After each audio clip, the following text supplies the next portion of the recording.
What is up, guys? Zan here from Playbook.gg along with AntCap for another edition of our Friday film study. This week, we're taking a look at the championship matchup of Friday Night Football number 13 between DadYogurtLurk and the Madden Bowl competitor VYElectrify. Before we dive into this video, make sure to subscribe to the channel and hit that notification bell so that you don't miss any of the great tutorials that we've got headed your way here on the Playbook.gg YouTube channel. Now, welcome back, guys. Now, as you can see already, we've got a 7-0 score on the board, and that game got kicked off with a bang. AntCap, what's going on, man? I'm doing great, Zan. Thank you. We had a nice 75-yard run to start off the game with VYElectrify off of the first handoff of the game, something to really get that momentum started for this championship game. Yeah, so these two players, you kind of have a matchup of two different styles. You're going to see from DadYogurtLurk wearing the Patriots away uniforms. He's more of that meta style approach, whereas VYElectrify is going to bring something different to the table. This is absolutely true. You got your bunch from DadYogurtLurk, and then you've got VYElectrify that's in the single back wing flex out of the Indianapolis Colts playbook. And you can see that things were going very, going his way early in the game. Got that first run and then got the interception. That really puts them ahead of the game to start off for sure. I want to take a quick second and apologize for the resolution of the video. As you guys know, Friday Night Football is a $1,000 winner-take-all tournament. We bring 32 of the community's best Madden players together every Friday night on twitch.tv/MuttheadTV, and they just duke it out for that winner-take-all $1,000. The thing is that not everybody has the same streaming tech, so kind of just have to rock with what we have here, but does not say anything about the quality of the players. These guys are still amazing players despite not streaming off of, say, a PC. Absolutely. And this is a bracket that we kind of touted as one of our best brackets that we had. You had the likes of Dreeny, who just came off of the Madden Bowl win. You had Skimbo in this tournament. You had players that like Joe Rice, K-Mac, that's been really great in it. Clef was in this, some serious. IB Strafen, Pavan. These are just names that were in this tournament. And to see that DadYogurtLurk and VYElectrify, basically ran the gauntlet to get to this point speaks volumes to how well they played last Friday night. It also speaks volumes to just continuing to grind year round. For those that don't know about DadYogurtLurk, he's kind of a guy that, I mean, let's just be honest. His whole MO a year ago at this time was just kind of sitting on Twitch and lurking streamers and playing against streamers, just trying to get good reps against players that are known in the community. And now look at him here in a final of one of these events for $1,000. Yeah, I think that is something that, if you've got the want and will to get better at Madden, sometimes the path to get there is different for everybody. Somebody that believed in himself and wanted to get good quality games and is now sitting himself as an invite type deal for our Friday Night Football. He started off his history with us with being one and done in our Friday Night Football 7th tournament, but then we invited him back for Friday Night 11. And he went 2-1, top 8, got himself back into the tournament, went 3-1 the next one, and then basically sees himself in this one in the finals. He's just gaining momentum as he's playing, kind of making a nice name for himself that he's legit and can play with the big boys. Yeah, coming into this matchup, he was 9-3. That is good for, I know that's over a 70% win percentage. Very, very good. We've talked about in the past how tough it is to be above 500, let alone above 70% in Friday Night Football. Yeah, you spoke to that. And we had, I think, 105 unique players that have gone into Friday Night Football. Only 27 of them have over 50%, and both of these guys are in that. So these guys have done very well for themselves. And, even though it might not have been anyone's pick to be in the championship here, it's no surprise to the people that have been following Friday Night Football that both of these guys could make a run, and they won the games that were necessary to get them here. Yeah, when I take a look at the number of players above 50%, there are only 31 names, but then several of those names have less than, say, 4 games played. Like, for instance, Boogs, one of our commentators for these events, he's 2-1, so not a huge sample size. AntCap, you're 2-1 in your career in Friday Night Football. So, I mean, like you said, 27 guys with a substantial amount of games played, over 500%, or over 500 or 50% for their win percentage. And that's something that we don't talk about enough in a bracket that's had some of the best names in the world play at one point or another. We talked about Skimbo being one of the players that played in this bracket. Just kind of a little bit of a spoiler for you guys. Young Kiv's going to be playing. If you guys are watching this when it goes live tonight, Young Kiv will be in our bracket. So many great players come through these tournaments. Absolutely. It's definitely a fun aspect of our jobs and what we do for the community with Friday Night Football is to get, not only names in the community, but people that want to prove themselves that they are on that same level or can play with them. And we've noticed that as we've been doing these tournaments, that a lot of these guys have been rising to the top. The guys like Skins, PL Oreo, players like the TNC crew have come out and week in, week out have basically proved their worth.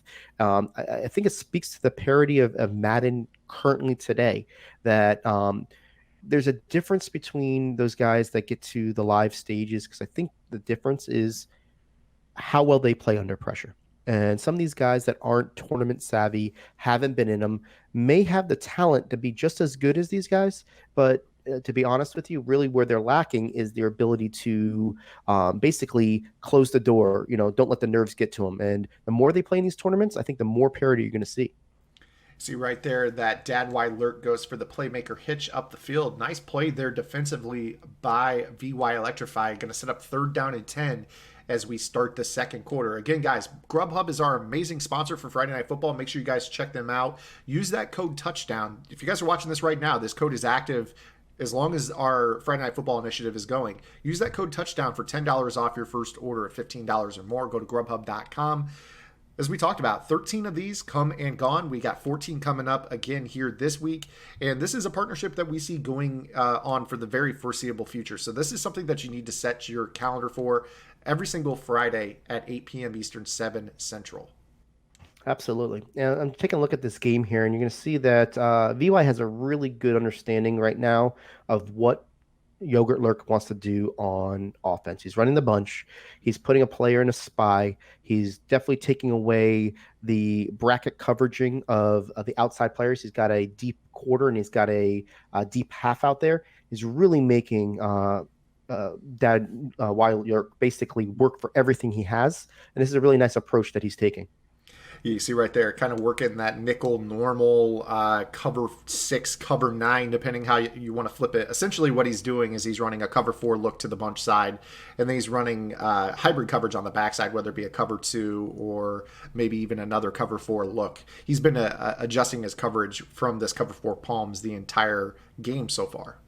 Yeah, he has. He's been doing the cover 4 palms to the wide side of the field, and he's putting that safety in a deep half. And that's really giving him, the idea of knowing what the meta setups are. He's going to, hedge his bet and say, you know what, I'm going to give some stuff underneath to start off with. And, if you want to try to beat me with things that, has been seen in the community before, I'm going to take those away and I'm going to see what else you got. And I like his approach here early. Now, if you at home are wondering what Cover 4 Palms is, I highly encourage you to check out our website, www.playbook.gg. Myself, I have run nickel normal. I ran it as a base defense into the ground early in the year, so I'm one of the guys in the community that knows a lot about Cover 4 Palms and quarters. Check out the nickel normal guide, as we have an absolute dime, but very unfortunate break there for DadYogurtLurk. Yeah, he finally got what he was looking for. If you saw right before that play, VYElectrify changed his user from the quarter flat to the 3 rec, and he actually left the left side open because you got a lot of matching D, whatnot, and he let that guy go from side to side. So he finally broke, the defense that he had there and just couldn't capitalize. I think, rolling out to the left with Lamar Jackson and basically trying to throw across his body, just got an inaccurate throw, kind of a tough break for him. I really like this offense that VY is running. You already talked about it at the beginning of the video. This is the Indianapolis Colts. And this little single back wing flex, I believe, is that what it's called? Yep, wing flex. Mm-hmm. It's a nice little formation because he's got a number of great route combinations, and his run game is really good out of this. Of course, we didn't get to see it because it started before we came back from the break on the broadcast, but CJ2K with the 70-yard run to open up this game. He does, and he's got a different approach than others. You can see that he's got Coleman as a second tight end there. He's got a little bit more speed. You're seeing a lot of people go more towards power backs right now, and he's definitely gone to that quick acceleration. And I really like this formation that he's going with. Not only is it under center, which is kind of unique for what the community does right now in Madden 19, but he's got a lot of nice route combinations. That this is not just a run um, type of formation. He's got enough dots in here to really keep your opponent, guessing what you're going to do, and that really gives them ultimate control of the game. And you know what? I'm going to throw some shade. I like to throw shade every now and then. I want to throw some shade out there at competitive players who feel the need to not play in events like Friday Night Football because they're holding on to whatever their scheme is. Not only that is CJ2K breaks so many tackles. You see why he's rostering him right here. But I'll finish my point. With a lot of these players, they run the meta. They run trips tight end, they run gun bunch, they run 3-3-5, they run big nickel over G, and they say, you know what? I'm staying off stream. I'm not running what I run. I don't want people to get a scout on me. Well, newsflash, you're running the meta, and a guy like VYElectrify has been right there all year long, whether it be MCS, Butthead League Esports, Friday Night Football, whatever you want to call it. He's been running this unique offense that deserves your time to scout if you're going to play him. He's been running it in front of everybody's face and just having great success all year long. So I'm going to call everybody out. I don't want to hear it.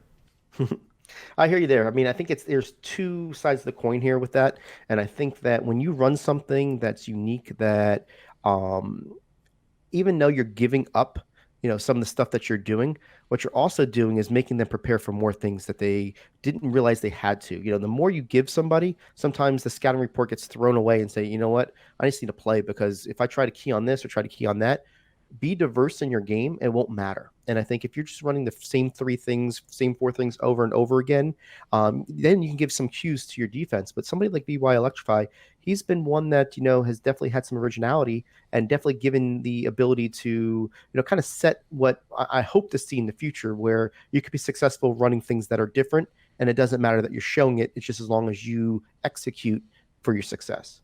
I'll tell you what, this nickel normal palms that he's just kind of creating an amoeba defense from, it brings a tear to my eye, because a lot of people left quarters and palms for dead, 3 months ago? And it's nice to see him in this. Absolutely. And I think he's running it to exactly what he wants to when it comes to the gun bunch. If somebody's sticking in gun bunch and you've got your matching principles that go left and right, obviously he dialed up a nice play right there. But, Palms is one of those defenses, in my opinion, that you can stay in and until somebody proves that they know how to beat it. And even when they know how to beat it, as long as you know where your weaknesses are, as a user, you can take a lot of stuff away. It's really about knowing the defense in and out to have the best success with it. Yeah, again, guys, got to go with the cheap plug. Check out playbook.gg. I explain cover four quarters and palms in great detail in our nickel normal defensive game plan. If you guys want to run a little bit more of an exotic coverage that'll confuse opponents, as you see, DadYogurtLurk finally finds the end zone right here. But it was tough sledding for him. He had to work very hard for that first score. He absolutely did. And I liked what he did on that play. He kind of did the four verticals and had an underneath route. He lowballed it on the front line of the end zone, something that a lot of people don't attack. Something that I feel that is, a little bit more underutilized, because the high ball is what everybody's looking for. So naturally, as a user, you want to get depth to be able to, get a two-man animation, kind of break it up. But it does leave that soft spot, and it was nice to see that somebody attacked that. Yeah, great route combination right there by DadYogurtLurk. But now he's back on defense, where he's been struggling to stop this run game for VYElectrify. You see that he's been running a lot of cross man from the 3-3-5, and you see a nice little route combo right there. He finds Tevin Coleman underneath.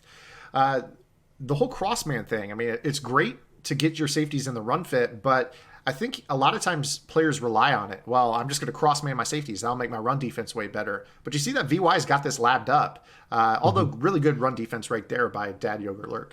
Yeah, when you have a runner, when you're talking about somebody who's a runner by nature, when it comes to that is what they do first for their source of offense. They've faced the crossman. They build passing principles around crossman. They know that that's something that people have done it, and they've got more reps than anybody on it. So sometimes what you think might be the best solution is just playing into somebody else's hands when it comes to, things that they're expecting. And when you start seeing that, they're just going to dial up plays over and over again. And that's what's really nice about watching VY kind of basically, get through this defense right now using things that he knows that he's prepared for. He's definitely a player that labs and is part of a nice crew that puts the game as an emphasis of creating things for their own benefit. Nice outside zone stretch call right there. Gives Chris Johnson 11 rushes for 180 yards and 2 touchdowns in the first half. I'll tell you what, it's really nice to see the way VYElectrify plays. I think very similar to the way that he plays. I've just seen a couple route combinations using posts with a wheel screen, a wheel flat screen with a post over the middle to hold the user. It's very evident that he knows that his opponent is cross-manning the safeties. Now he starts to use out kind of like sponge technique route combinations to figure out, okay, he's cross-manning on my tight end. Okay, he's cross-manning on my slot receiver. And then he has route combinations out the wazoo that are going to get other players open into that area behind the Claude flat corner, or, sometimes the blown coverage over the top as we've watched him play. Yeah, it's a very nice cerebral approach. Basically, he's putting feelers out there to find out what his defense is going to do. Even if he's taking checkdowns or taking different types of reads, he's piggybanking in his mind, you know what? Next time I can go to this, or if I go with this one, it's a really nice approach that, I feel that because of how unique he is with his offense, it really gives him an advantage in this situation. I kind of want to make a point here with DadYogurtLurk's defense. The last time, well, really the first time we saw this defense go on the scene is with Pavon in the club championship. I know it was rumored to be in the Vegas tournament with some other guys that brought it to the table. I'm not sure the origination, but with Pavon running this as a lab partner with VY, you got to believe that he's seen this defense over and over and over again and has the answers for it. That's a really good point. Something that honestly I didn't even think of right there. You're playing somebody that runs it quote unquote the best, hence why Pavon becomes the name associated with that defense. You go back to a couple years ago, the cross man was not Spot Me's, but Spot Me ran it best, therefore it was Spot Me's defense. When you're facing the best in the world at it, this seems like not to short sell DadYogurtLurk, but it feels easy compared to facing Pavon with it. Absolutely. You get reps and reps and reps against somebody that has proven themselves on the big stage as being the best at it. That really should make, VY feel very comfortable with this. And, basically it's not like he hasn't seen this and know what to do with it. So I think that's really something that, as we head into the second half, it's really for DadYogurtLurk to really say, what can I show him that's not the same that he hasn't already seen to get him off his game, because we haven't seen that change yet in the first half, and he hasn't been able to really, slow down Electrify at all. You know what? This Lamar Jackson's really costing DadYogurtLurk in the first half. He had that turnover on downs on that corner route with no animation. Finally gets one right there, but the play right before he had the same route wide open and again just missed the throw. Let me ask you: Are you a fan of this Lamar for salary cap purposes, or are you on a different quarterback? To be honest with you, I've always been a right-handed quarterback my entire career in Madden. I've been one of those guys that have not been on the Michael Vick bandwagon for the years, and I've always wanted that right-handed right hand. It's just what I felt comfortable in. Just like some people like to be in shotgun and single back or whatnot, I've always liked a right-handed quarterback. This year, they really, by putting Vick out so early in the year, and because of how dominant he was, and really the one quarterback that, in my opinion, could have been something you could have gone to would have been Steve Young, also a lefty. I decided this year was a lefty year. I kind of designed most of my stuff as far as my offensive approach with a lefty in mind. So I did try Lamar. It just didn't feel the same to me. And I don't want to shortchange him, because it could just be that I had my offense, kind of programmed to be from a left-handed quarterback. Yeah, I was a lefty quarterback guy. I've always been a lefty quarterback guy. I go back to the games that Tebow was in. I was a Tebow user back with the old Bronco heavy offense. Mike Vick, obviously in the Mutt years. Steve Young this year. I've always been a guy that's run my offense with left-handed quarterbacks.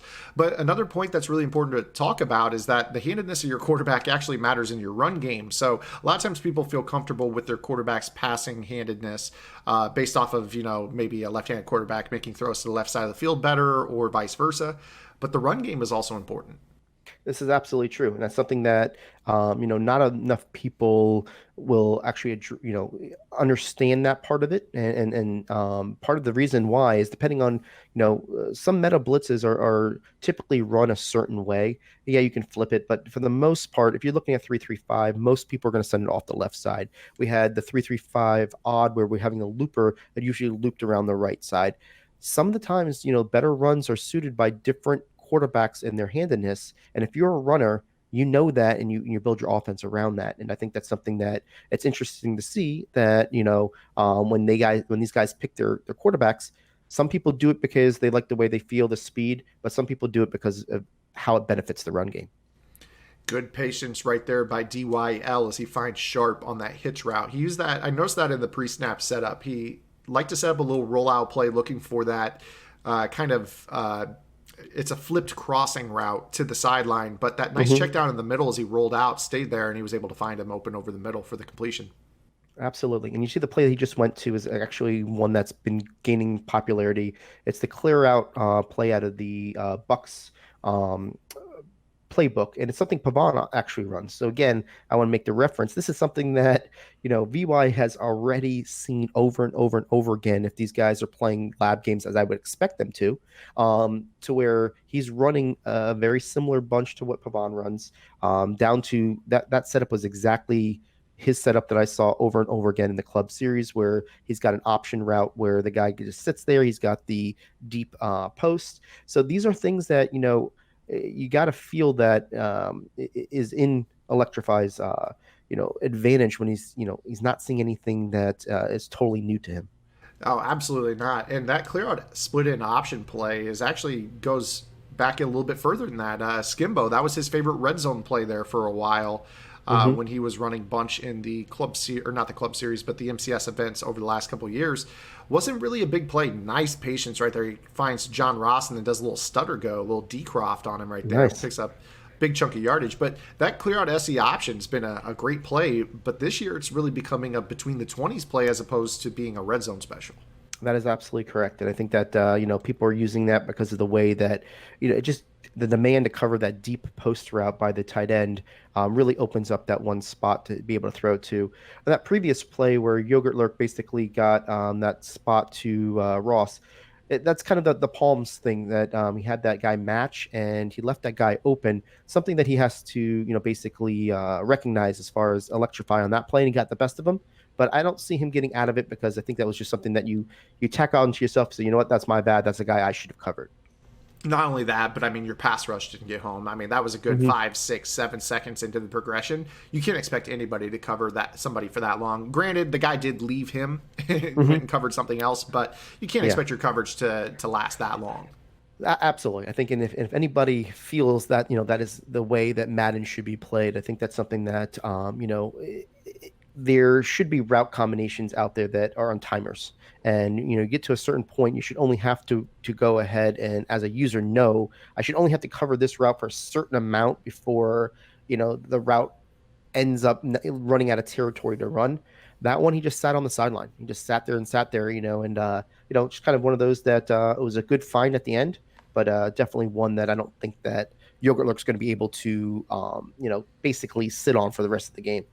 You saw right there, he brought out the offense for 2-point conversion, did not like what he saw right there, and he just took the delay of game. This is a small thing that makes a big difference, because I've seen some novice level players burn their time out in that spot rather than just taking the delay of game. Yeah, that shows a lot of football savviness by Yogurt, basically, because if you're looking at a certain look, maybe you've got a dialed up 2-point conversion that if he's in cover 2, I like my chances, and he checked it out. Maybe he didn't see what he liked, and he took the delay game. It's not going to hurt you at all it's going to do is make your extra point be a little bit more distance, which really at the end of the day means nothing. Yeah, exactly. I mean, differences between the real life game and the virtual game. These players obviously know how to make their field goals.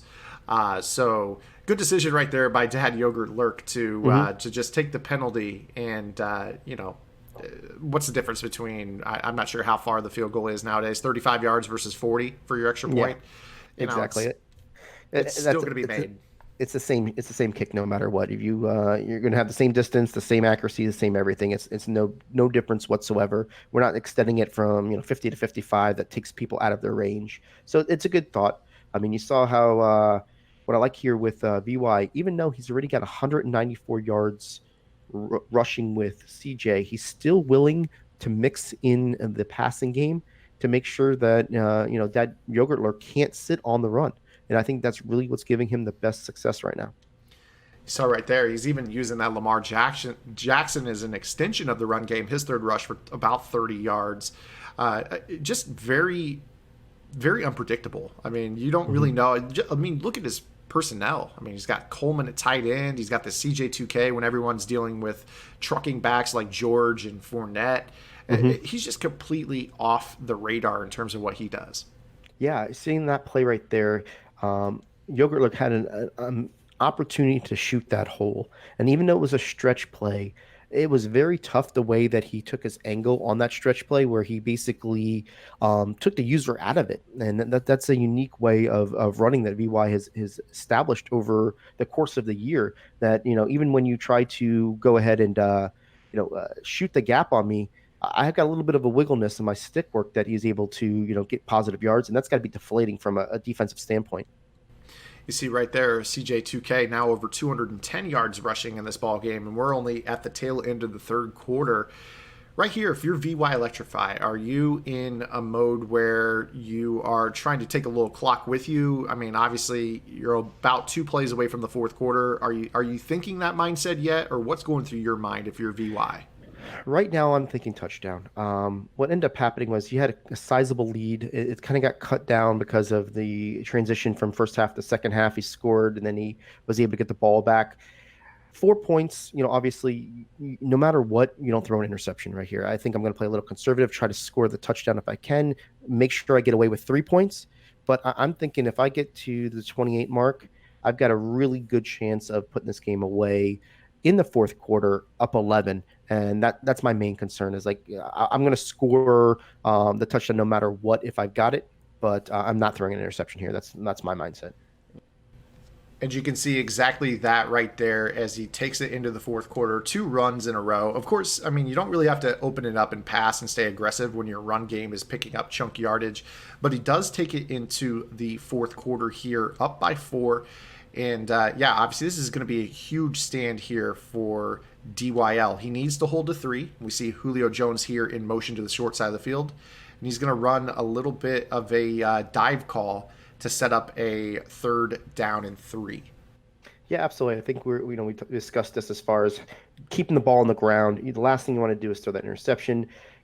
He's going to be, I would fully expect him to run again here. He definitely would shock me if he was to throw it. And this is one of those main plays of the game here that he needs to stop to really give himself a chance to only be down 1 score. And VY wants to put it away. See, he goes with that exact same motion as the previous play, but instead of the inside handoff, he goes to the outside zone here. And a nice little goal line stand by DYL is going to give him a shot here. It looks like he's going to send out the field goal unit here, and VY will try to put himself up by a touchdown.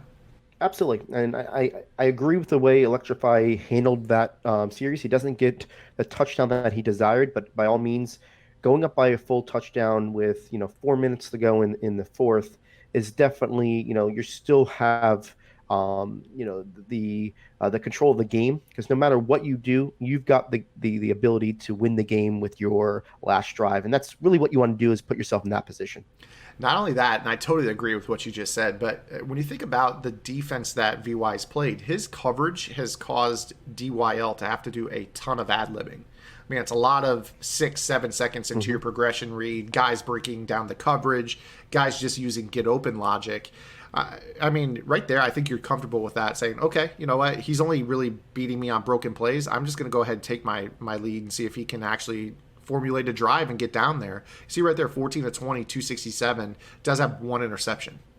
Yeah, I think you're absolutely right. I think, from a momentum standpoint, I feel like VY would definitely feel at this point that even though Yogurt has a little bit more success as of late, he's really had, a tough time getting in rhythm.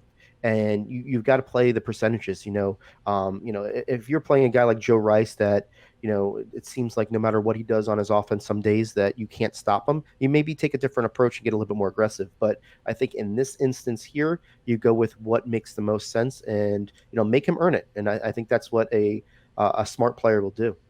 I love what he just did right there. Did you pick up on that adjustment that he made on that fourth down call or that third down call right there? I saw the wheel. Honestly, I missed the underneath what he did, but It was perfect. So right there, I mean, this is what the point of these film rooms are. On third down and 7, he goes to that wheel route on verticals. He smart routes the tight end, so he gets into the seam, but he doesn't stay running the seam. He basically turns into a smart routed curl wheel and turns around and shows his numbers. But it was really good defense there by VY to flash in front of that read. I definitely see that now. He gives himself a little bit more of an option. The click on was amazing. I think that was something that as a offensive player, I cringe on that because I felt like I made a good call, good play. I put the ball in the right spot, and you got to tip your hat off to VY being able to click on and get that hit stick perfectly timed. I've missed a few of those in my past where I get there too early, and that's where that unicorn penalty flag comes out. But you got to give the credit where it's due there.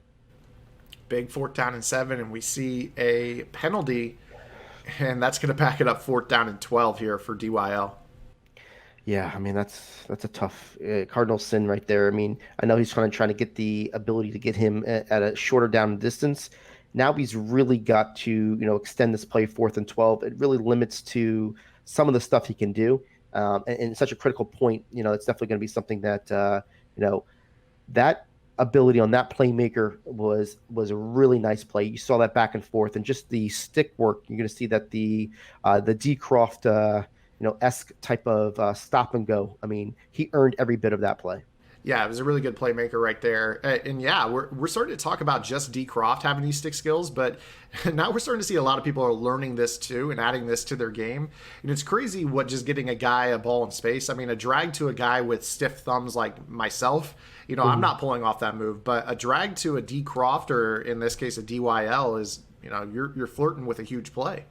Absolutely. It's something that, I'm starting to feel like, maybe I should be spending more in my Madden 19 working on that type of skill set to go into next year. We don't know how the game's going to play, but, I feel like as you start seeing more people, put time and effort into learning this, you may be behind, in your game if you don't, and that's definitely, a tribute to these guys that actually put time into their craft and to be able to pull this off.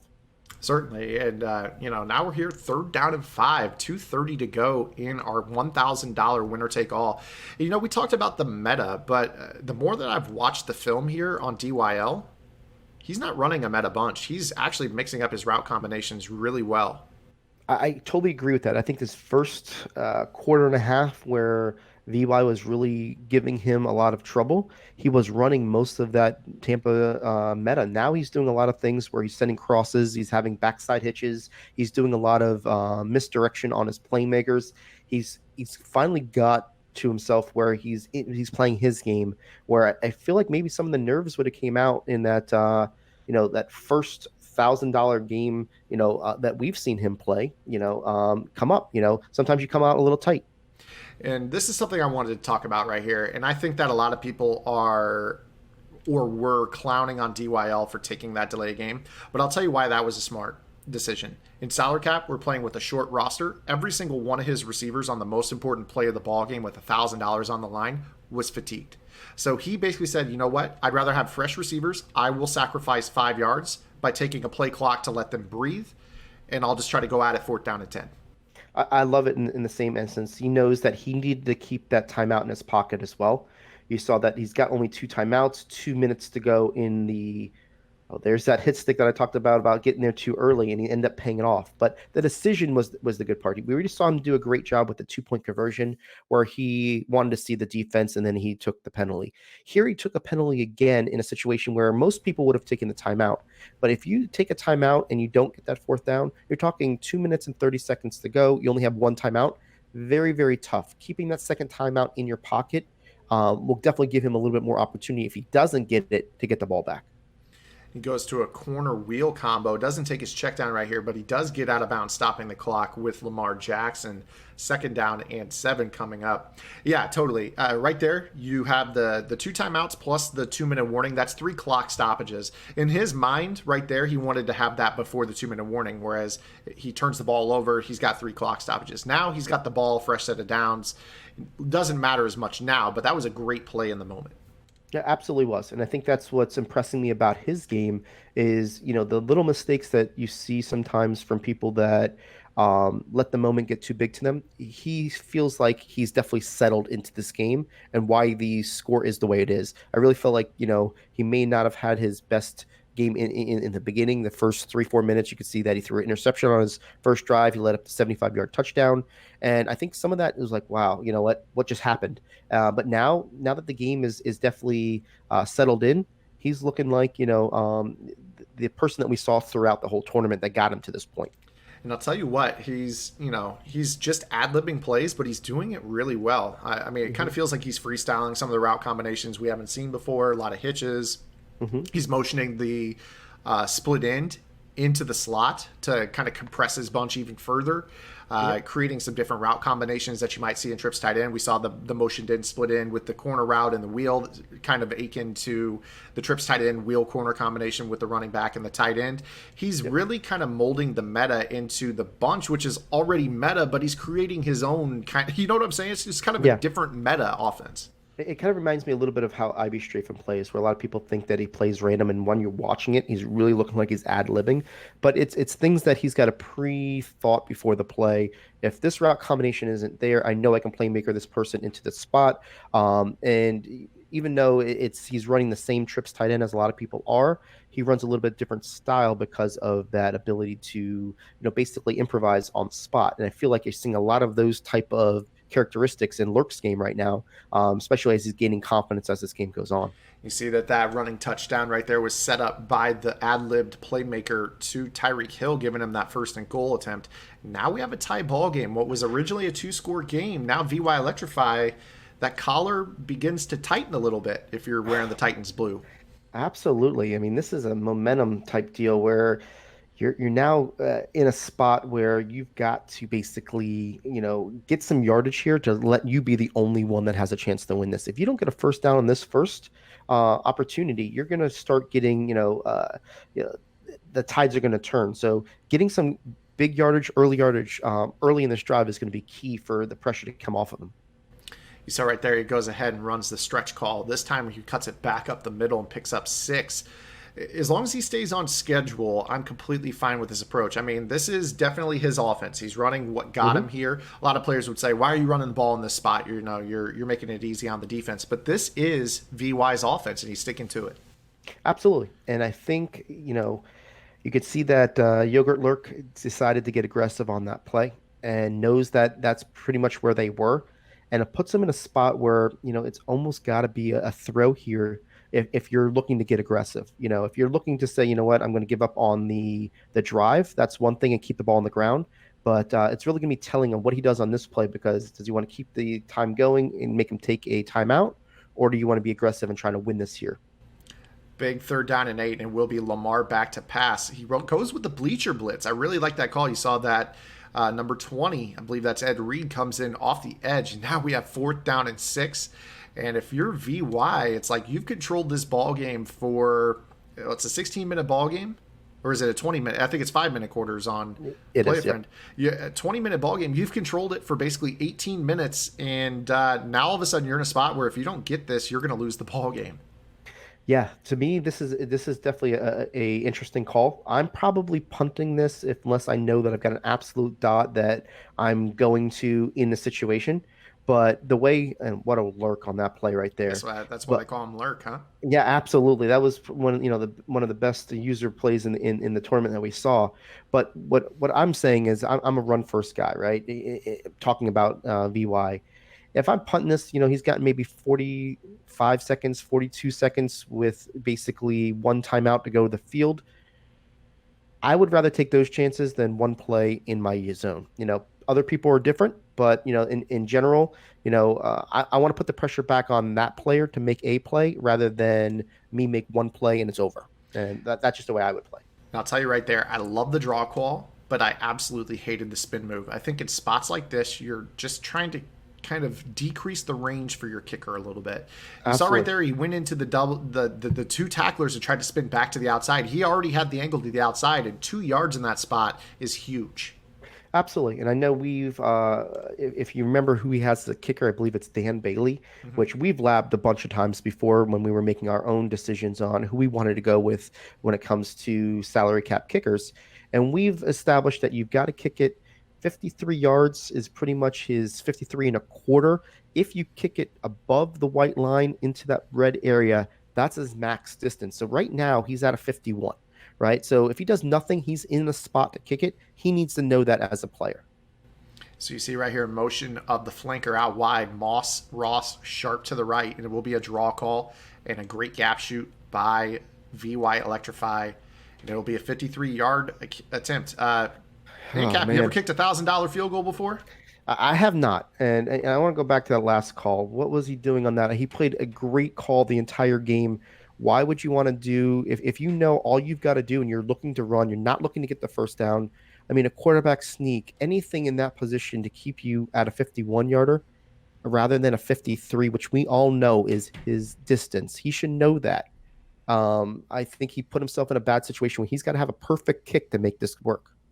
So here we go, $1,000 kick, and you see it's up, and Dan Bailey, Hits the doink. post. That pains me as a Chicago Bears fan. And to be honest with you, I knew that he had to kick it past that white line in order to get full distance. He's in a dome. He's not going to have any wind behind him. We've tested this and tested this and tested this. You need that full, absolutely perfect kick that goes just past that white line to get that 53 yarder. He just did it right underneath that white line. And the reason why he was in that position was because of the previous call, not the way he executed that kick, because that normally is a great kick. And he would have nailed it if he didn't go for the draw play. And you see our commentators, Bugs on the right, Nick Mazesco from NBL on the left. I'll tell you what, Nick has done a great job as one of the play-by-play commentators on the broadcast. I think I'm out of a job with him. He's doing a phenomenal job. I love Nick. He brings a lot of energy to the table. I don't believe you're out of a job, but I definitely feel that both those guys, both what he brings to it and what you bring to it are both unique to our broadcast. And I think that's really why, we're growing the way we are, because it's a fun stream to be a part of. There's a lot of interaction with the chat. It's just a fun atmosphere. And I'm looking forward to be able to cast one with you and kind of do a little bit of, seeing how that is live. Yeah, absolutely. I'm looking forward to that. For those that are wondering, that'll be on June 28th. June 28th, and Cap and I will be calling Friday Night Football together. I'm looking forward to that quite a bit. But yeah, man, Nick has done a great job. I mean, he's technically become the voice of MCS. And we see right there, DYL, that's a replay of the very, very first pick that we saw of the game by DYL. Just forces that ball to sharp down the seam. That cringes. He played so well to get to where he needed to be. And I know he wanted to go to the corner route. You saw that the user went ahead and kind of undercut it. He could have easily thrown that ball to the sideline where only his player would have been able to catch it or went out of bounds. He decided to go for it all. And, went from going to missing the field goal to getting the ball as a first possession in OT. Now you got to feel deflated where now I got to stop his run game and really stop him from hitting a field goal. I mean, that's it. At this point you had ball first. So it really changes everything now. And now, I mean, your ball control city with VYElectrify, that's your offense already. And now you have to just grind out a possession and get you a chippy. I mean, it does feel like you've lost the game if you're DadYogurtLurk. I mean, Yeah, it's the worst feeling in the world. Yeah, you see how he's using that bleacher blitz as well, more for run defense than anything. He was able to use that in that one play to do it, and he just wants to collapse to make sure that the stretch doesn't go out wide. If he can get that guy to go back into the B gap, he's got a little bit more of a fighting chance from a user to work through traffic to make sure that maybe all we're doing is we're closing the gap to where maybe he's running into his own players. So he's doing a nice thing by blitzing that guy over there, really for one thing and one thing only, is to make sure that he doesn't get outside.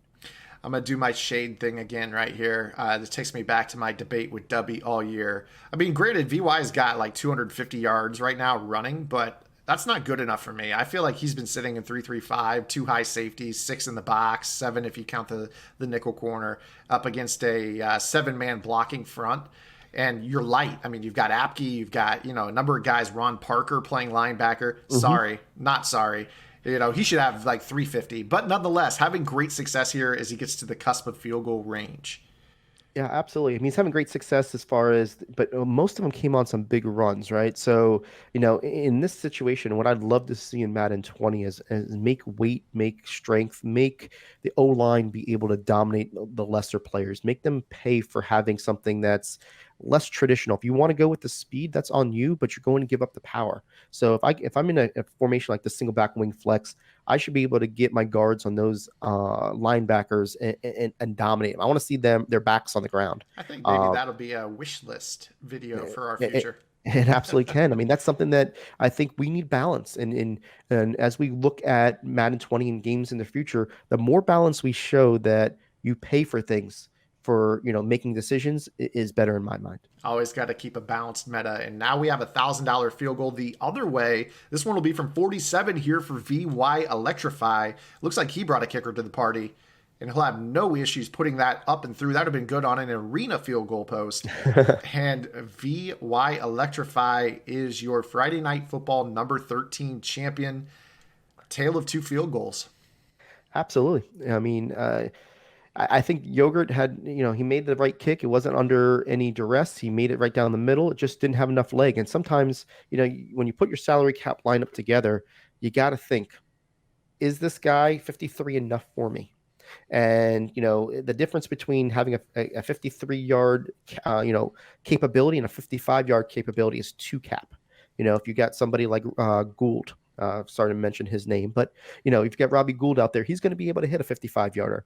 And if you know going in that you can only hit 53, I don't know you run the draw play on third down to give you an opportunity to lose 1 or 2 yards to get at your maximum distance.